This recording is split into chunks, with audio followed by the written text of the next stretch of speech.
He's an old head. Youngins are really starting to get on my damn nerves. He's a purveyor of nonsense. He's a Georgia high school coaching job influencer. His favorite Bible verse is Jesus wept. He's the man of constant sorrow, Chris Lamb. Yeah.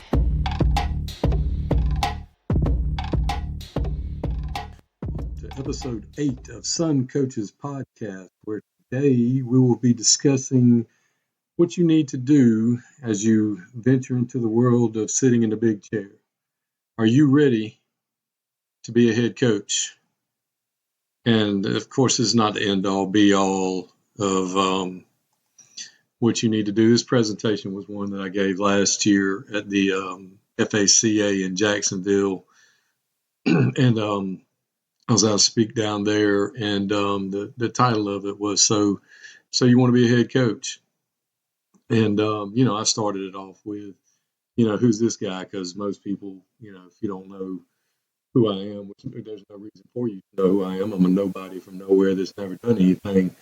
So I have probably more in common with 98% of the people that are sitting in the presentation or listening than most of the people you go to listen to at a clinic or anything else for that matter. So, I'd start off talking about that and what I do and how I am and what I talk about. But the first thing that I think you need to realize is, are you ready? And the simple answer is no. I'm 50 years old and I'm not ready. I've been a head coach twice, and first time at 28, second time at 35.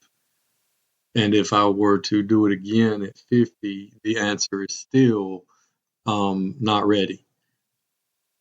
You think you're ready. You hope you're prepared, but you're really not ready because you just don't know. I mean, there's so many things that happen that there's no way as an assistant coach to be prepared. Now, if you're very fortunate to have a head coach that mentors you and takes you under his wing and shows you things and pulls you off to the side and lets you do, then there are situations that you'll be exposed to that you will be aware of. But until you actually experience some of these situations, you're really not ready. You may think you're prepared, but you're not ready. I mean, this is one of those jobs and one of those situations where you just have to really experience it for you to understand what's going on, because there's so many things that happen every day that there is no playbook. There is no right way to do it. There's no way to handle it. There's no blueprint on this is what's going to happen. This is what you need to do. This is going to happen on a day-to-day basis. There's just, you're dealing with people, and that's going to change. It's going to be, you've got to be able to be fluid and flexible and things like that. The X's and O's aspect of being a head coach and really the running, setting up a practice plan and organizing all of that, anybody can do that. You can train a goat to do that. I mean, that's not real difficult. I mean, you're going to do what you do. If you write a lesson plan, you can write a practice plan. I mean, that's not hard. If you can organize a group, if you can coordinate an offense, you can coordinate a staff. That's not difficult. What's difficult is dealing with parents, raising money, dealing with the whole academic staff that you have to deal with, dealing with administration, dealing with upper level board people, dealing with officials, coordinating officials, bus transportation, your state organizations, other coaches getting ready for whatever, calendars, doctors, setting up physicals, things like that. All of that's difficult, very difficult. So, believing or thinking or wondering if you are ready, the fact of the matter is you're probably not ready. I mean, it's hard. It's not easy. If it was easy, more people would do it, and it wouldn't be, you wouldn't have 37 job openings still, you know, a month after they come open. I mean, that's just the fact of the matter. So what you can do is you can be prepared, and the best way to do that is to have a plan. I was given a list years ago, like 25 years ago, and I've still got it. And it just went over every possible scenario, and you could fill it in as you went along, all the way, from pregame meal to who the team captains were going to be to the team chaplain, who was driving bus one, where were you going to set up on the sideline, game day, practice plan. It was just a checklist basically, and it probably had 150 things on it. And some things were just static. I mean, they were not going to change. You could put them on there, and year after year, you'd use the same thing. I mean, it was going to be what it was going to be. So there are things you can do to prepare, and you've got to prepare to, if this is what you're going to do. You got to think about it and make sure you have a plan. Now, once you decide that this is what you're going to do, if you're going to pursue one of these head coach jobs, I hope that you have done your research and you've networked. Whether it's the good old boy system, frat brothers, or professional organizations, you need to belong to one of these groups.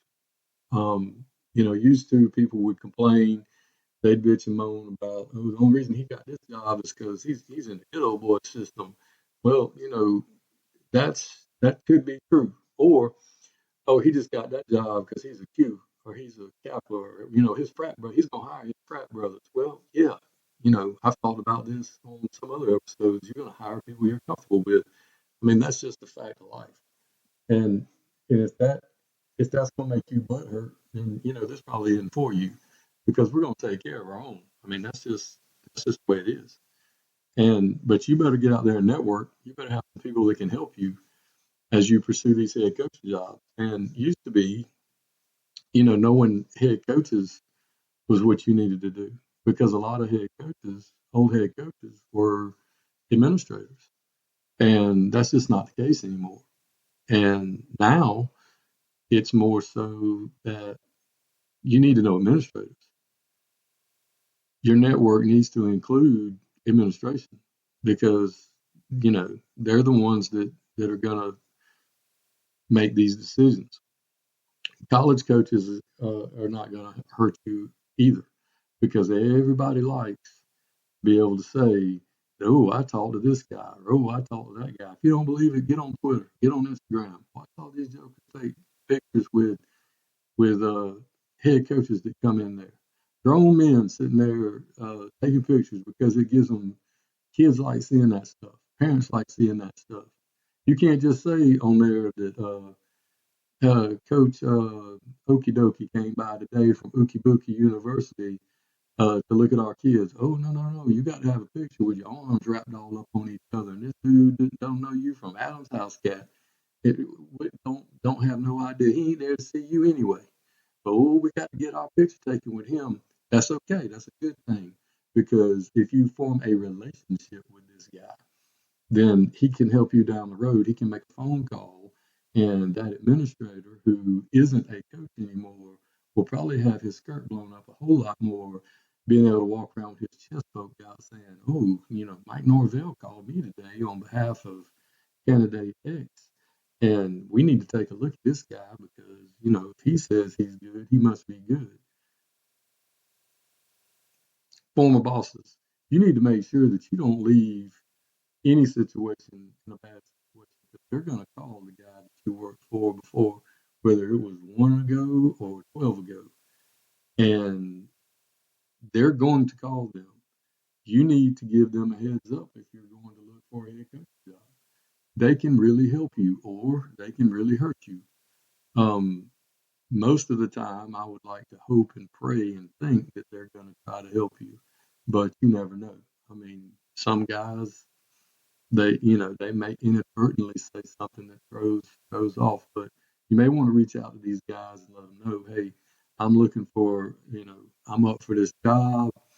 They're probably going to give you a call. I appreciate any help you can give me. But the only way you can do this is if you left on good terms. If you left, your former situation, whether it was last week, last year, or 10 years ago, in good standing. And that's why it's so important to keep, those relationships strong and remain loyal to those people, because you never know when they're going to help you down the road. But the bottom line is, it's not what you know, but who you know. I mean, that's never going to change. And you can get as mad as we look at college coaches and we look at all this other stuff, and high school coaches, and even at the high school realm, and you look and you're like, how'd that guy get that job? Well, probably because he knew somebody. Probably because he knew somebody that could help him out. And there's nothing wrong with that. I mean, that's the way of the world. That's the way it works. And if you can't deal with that, if that's a problem for you, then this might not be for you. This might not be what you need to get into. This might be, might not be for you, because this is what you're gonna have to deal with these days. That's just the way of the world. It's the way it is. It's the way it goes. And if you don't like it, too bad. That's just knowing folks is what's going to help you down the road. And that's why relationships are so important. Next thing I would encourage you to do, well, drink water when you talk for a long time. That's important. So sorry about that. I would make sure that I choose wisely. You try to get a head coaching job when you're a young man, you can afford a mistake. Your first head coaching job, I was listening the other day on a podcast, Sirius XM, one of those big dog podcasts, and they were telling a story about how when Urban Meyer took his first head coaching job at Bowling Green, and he was talking to one of his mentors, and he said, "I don't think it's a good job." And his mentor said, "Well, of course it's not. If it was, they wouldn't be talking to you." Your first head coaching job, more than likely, is going to have to, if you're a younger guy, is probably not going to be a good job. You still need to choose wisely. You still need to make sure that you are not going to kill your career and your future endeavors, your future plans, by the choice that you make, because it could be really bad. It could go very, very poorly for you. How do you make these decisions? How do you choose wisely, you ask? Well, you better do your research. The guy before you was not an idiot. People don't just go places and forget how to coach. There might have been a reason that what went down went down. It's not always, you're not the smartest guy in the room. Not by a long shot. That guy before you wasn't necessarily, a bad football coach. Like Coach Thrower said, there's a whole lot more good mechanics than there are good shots out there. So you got to do your research. You got to choose wisely. Are you going to be able to raise money there? Because that's important, especially this day and time. Do they have players? What's their middle school program look like? What's their administration look like? Are they supportive of athletics? Do they have football just to have football and raise money for the other athletic programs, or do they actually care about football? Or if you're going in to interview for a basketball job or a baseball job, this doesn't matter. This applies to all head coaching positions. Do they just want you to run a team out there? What are their expectations? Do they expect you to win? Are you going to get fired if you don't win games?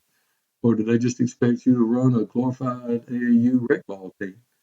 And that's important to know, because if that's the case, there's no sense in you blowing your head up every day trying to run things like Kirby Smart and Nick Saban and them do if they really don't care. Why would you do that? Why would you give yourself undue stress if all you've got to do is maintain?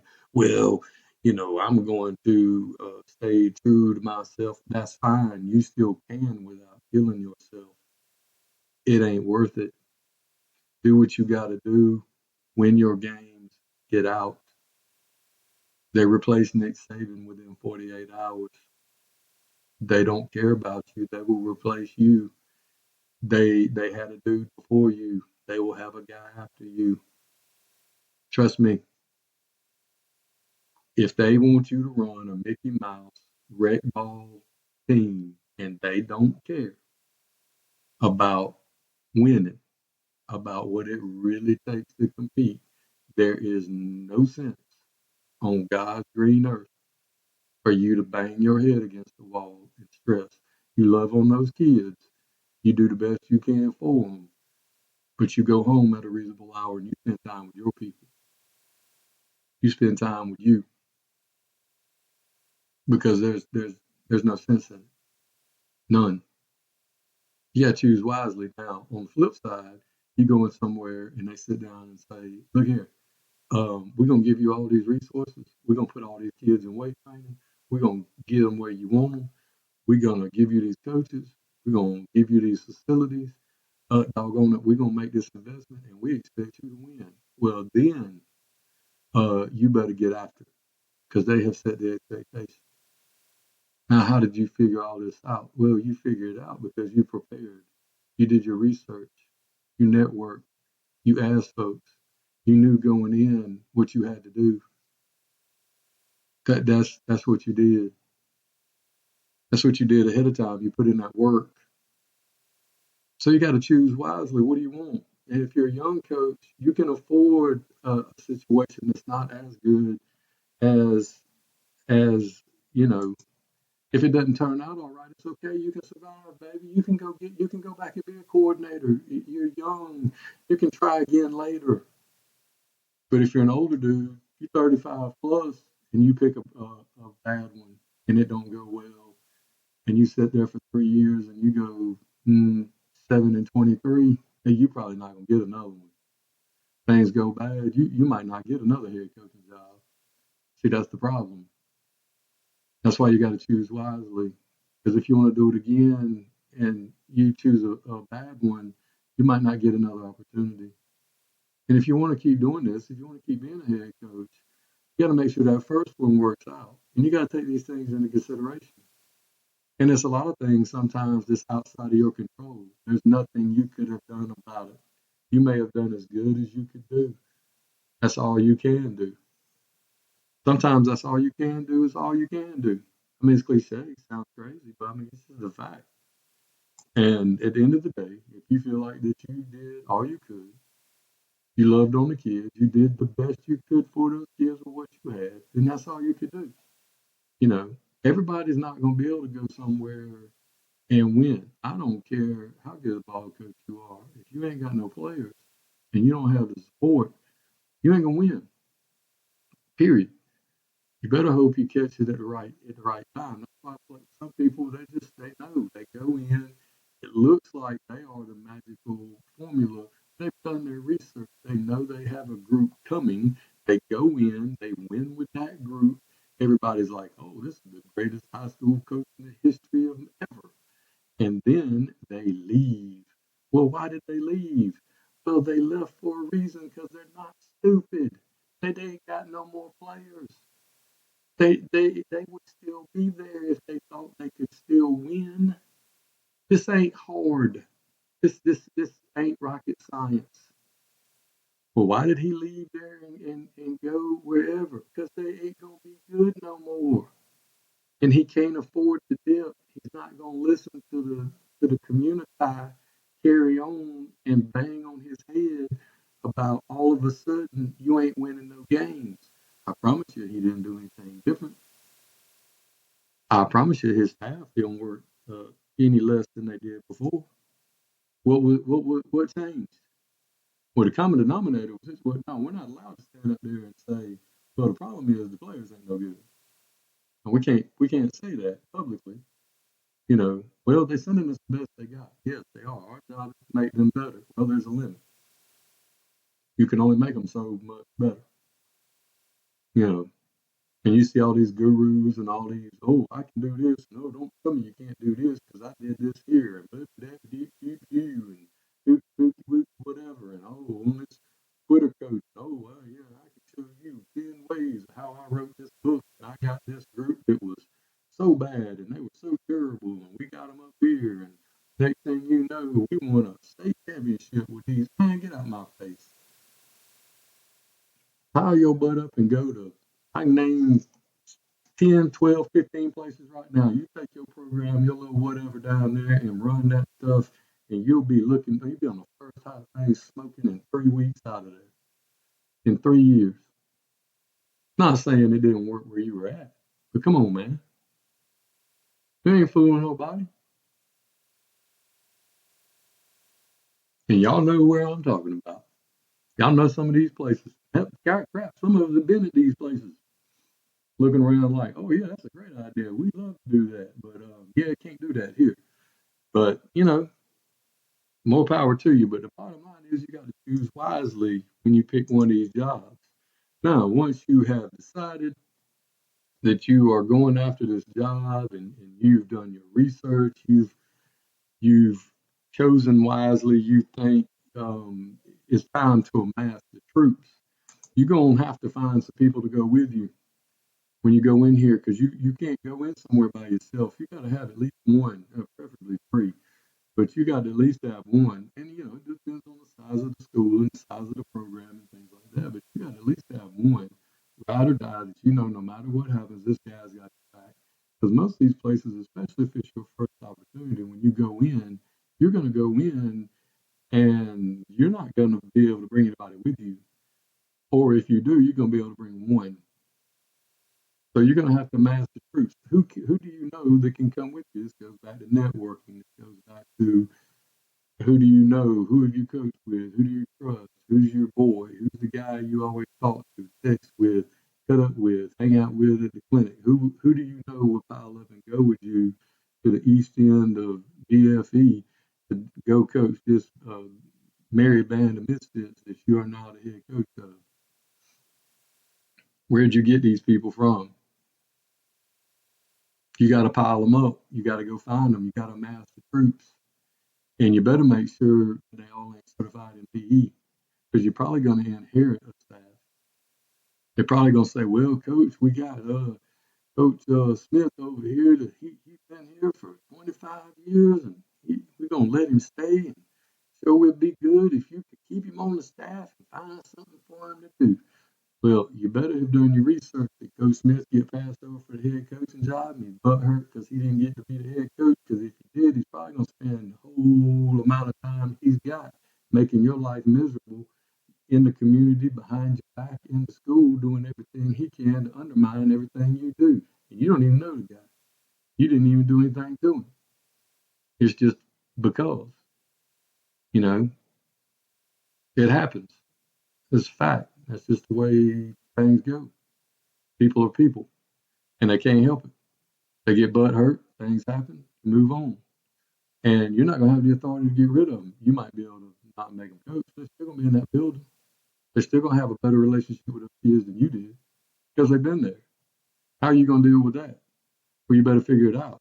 That's why your number one thing when you go looking for a master of troops is loyalty. I don't care how much things have changed. I don't care how many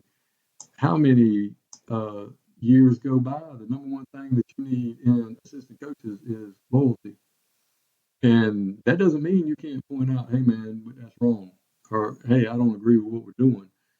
No, it's at the end of the day, when all the smoke clears, they still got your back. They're still gonna ride with you. They're still gonna pile up and go. I mean, I've worked for head coaches that I don't agree with everything they say. I don't like everything they do. But at the end of the day, I ain't gonna let you say nothing about them. I might get my tail tore up, but I'm gonna fight you for them. If we out somewhere and they say circle up, I'm gonna be in the circle. I'm gonna take up for them. I ain't gonna let nobody say nothing bad about them. I'm gonna say what I got to say, and that's what you gotta have. And when you're choosing your staff, you gotta have people that are gonna work hard. You gotta have people that are gonna work hard, because there's gonna be a lot of things that as a head coach you can't do. I've had to point this out. The older I get, it's easier to point out. It's not so much that people actually listen when I tell them, which is fine. But, you try to tell younger coaches, look, there's some things that the head coach and only the head coach can do. Only he can do it. The rest of us can't do it. He's the only one that can do what he's doing. We can do all this other stuff. We need to take care of that. so that he can do head coaching stuff. For example, you're coming off of the practice field. The head coach has to deal with a disgruntled parent or an injured child, and the parent wants to know what happened or what are we going to do? What's his therapy going to be? They might not even be disgruntled. Maybe a parent just wants to talk to the head coach. Well, you can get the kids in the field house. You can get the kids dressed. You can get the field house cleaned up. You can get the laundry going. You can get everything cleaned up. You can get them out of the building and combed. You can get everything like it's supposed to be. Everybody in their places for the meetings that need to go on. Don't sit around and wait for him to do that. He don't need to do any of that. He's out there dealing with mama or daddy. You don't want to do that. If you got a brain in your head when you see that person walking up, as soon as they say, hey, coach, you say, hold on just a second. You're looking for that man over there. And that's what you do. That's a head coach problem. Let him deal with that. There are other things that we can do. But you got to work hard. You got to find guys that are going to work hard for you, that are going to work hard, that are going to do, if they see something that needs to be done, they're going to do it. And they'll ask for forgiveness later. You see something needs to be done, do it. Don't just do it. If it's wrong, you'll correct it as the head coach. You just tell them, hey man, I appreciate that you took the initiative to do this, but hey, how about next time let's do, blah blah blah blah blah. I appreciate that you took the initiative to do this. And make sure you do that. Point out the fact, hey man, good job. Thank you for doing that. I appreciate y'all coming here and getting stuff taken care of while I was getting out there getting blowtorched by Ray Ray's mama because he only had, 37 carries last night. Because, he's got to deal with that. But when you're a head coach and you're looking for assistance, that's what you got to do. So now you go into the interview process. And I think this is one thing that has helped me more in any kind of job I've ever interviewed for. And it goes back to, I interviewed for an academic scholarship in college. And I figured out then, at 18 years old, 19 years old, that, you're interviewing them. Don't let them interview you. You are interviewing them. You are trying to be a head coach. You go in there and you run the interview. How do you do this? Again, with research, networking, research, choosing wisely, all of those things. Did you do your proper research? Is it a one-on-one interview? Those don't happen very often anymore. Used to, you just sit down with the superintendent or the principal, they'd interview, they'd bring in the next guy. Oh no, we can't do that anymore. We got to have committees because we got to we got to let people have some kind of say. And, basically what that is, well, if this don't go good, it ain't my fault. We're going to have no accountability. We're not going to take responsibility for making a bad hire, or if they lose and the community gets mad, well, y'all picked him. Y'all are the ones that decided you wanted to have him. I didn't pick him. So you used to not have that. Because you used to have ex-coaches were administrators. And they knew accountability. And they let the hide go with the hair and said, you know what, I'm going to make the choice. And if it's good, good. If it's bad, well, oh well, it was bad. Don't want to fire me, fire me. I was looking for a job when I found this one. Not so much anymore. But when you go in, you're interviewing them. You're fixing to pile up your whole family, all your worldly possessions, your sweet, darling baby child and his mama, and move to somewhere you ain't never been before. You better be interviewing them. You better be asking them what they can do for you. What are they going to do? Because hopefully you're going to spend the rest of your career there. That's what you should be trying to do. That's what I'd be trying to do. Of course, I'm a little bit closer to the end than others. But You need to go in there with the mindset, I'm going here and I'm not going anywhere else. That should be the dream. And if it's not somewhere that you can visualize yourself going there and not going anywhere else, don't go there. Don't even go interview there. Why bother? What's the point? You're just going to sit there and lie to them. But you're interviewing them. Find out what they're going to do. If you didn't, whatever information you couldn't glean, whatever you couldn't gather from your sources, whatever you couldn't get during your research, you need to try to find out during the interview. Run the interview. Run the interview. Decide when you go in ahead of time. Find out, is this a committee interview? How many people are on the committee? How many people are going to be in the interview? When you go in, you got to decide, are you going to do a presentation or are you going to shoot from the hip? And this is how you can interview them. You find out how many people on the committee. You could do a PowerPoint, Google Slides, presentation. You could put your, I suggest you do that, or at least you put your packet together. You find out how many people are on the interview committee, and you make that many booklets for everybody, and you pass them out. Because you're running the class, you're running the interview, you are basically answering within your packet, within your presentation, any question that they may have. It also allows, during the interview process of a committee, those people that really don't want to pay any attention to what you have going on, they have something to read and look at, and they can look through there and do whatever, and they're not going to, you may be the first guy, you may be the 8th guy out of 10, and you may be the 3rd guy in a day. They have other jobs too. They may be tired. They don't want to sit in there and listen to whatever you're going to tell them. Give them something to look at. Give them some book to look at. It's like giving a kid a coloring book. They can flip through the pages and look through there, and you're going to figure it out real quick who's running the interview in there. There's going to be a dog in there. Find a dog. Could be a female dog, could be a male dog, but there's going to be a dog on the committee. Ain't going to be hard to find. Once you find the dog, don't fool with none of the rest of them. Talk to the dog. Address everything to the dog. Smile at the dog. Wave at the dog. Throw a bone at the dog. Talk to the dog. Don't worry about none of them other people because they ain't doing nothing. They just there. But there's going to be a dog in there. Find a dog. Talk to the dog. And if you have won a ring somewhere, I don't care if it was as a player. I don't care wherever. Wear them. If you got 8, wear 8. And talk with your hands. Just wave your hands all around and watch them bob their heads up and down. And it's fantastic. It's funny. It's fun to do. It's funny to watch. But do that. Run the interview. You're interviewing them. So if you're not going to do a presentation, you may just shoot from the hip. Just shoot from the hip. It's more authentic.